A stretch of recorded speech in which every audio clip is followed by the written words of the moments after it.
আসসালামু আলাইকুম রহমতুল্লাহ বরকাত। চাল পড়া থেকে বাঁচার উপায়। আপনি ভুলবশত বা শয়তানের ধোকায় পড়ে আপনি চুরি করে ফেলেছেন। এই চুরির হাত থেকে আপনি কীভাবে বাঁচবেন, এটা একটি ইম্পর্ট্যান্ট বিষয়।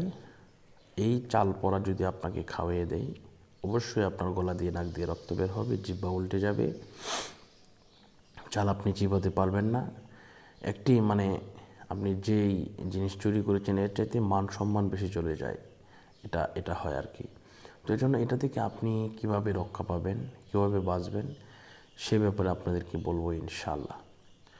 তো আমি আপনাদেরকে প্রথমে যে কথাটা বলতে চাই তা হচ্ছে, আপনাকে প্রথমেই দৃঢ়তার সহিত তওবা করতে হবে যে আল্লাহ পাক রব্বুল আলামিন, আমি যে কাজ করেছি, যে ভুল কাজ করেছি, এটা থেকে আমি তওবা করছি, আমাকে ক্ষমা করে দিন।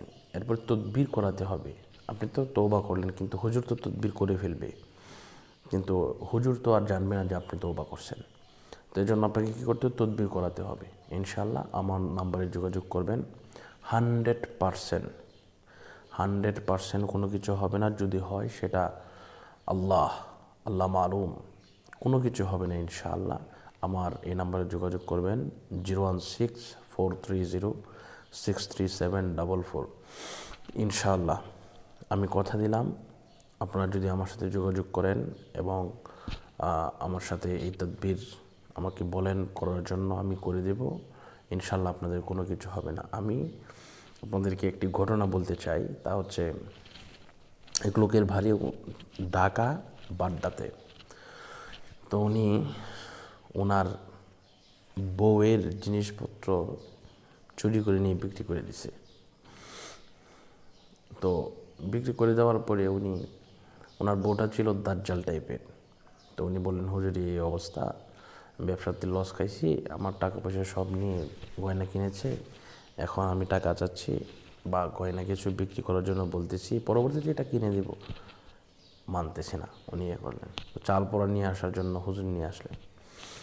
তো আলহামদুলিল্লাহ আমি পড়িয়ে দিলাম, আলহামদুলিল্লাহ উনি বেঁচে গেলেন, কোনো কিছুই হয় নাই আলহামদুলিল্লাহ। তো বিষয়টা হচ্ছে, এটি আকীদার ব্যাপার। এই আকীদাটা রাখতে হবে যে হুজুর হচ্ছে ওসিলা, বাঁচানোর মালিক হচ্ছে আল্লাহ। যেহেতু আল্লাহ পাক বলেছেন ফাল্লাহু খায়রুন হাফিজাও ওয়া হুয়া আরহামুর রাহিমিন। আমি আবারও বলছি, ফাল্লাহু খায়রুন হাফিজাও ওয়া হুয়া আরহামুর রাহিমিন।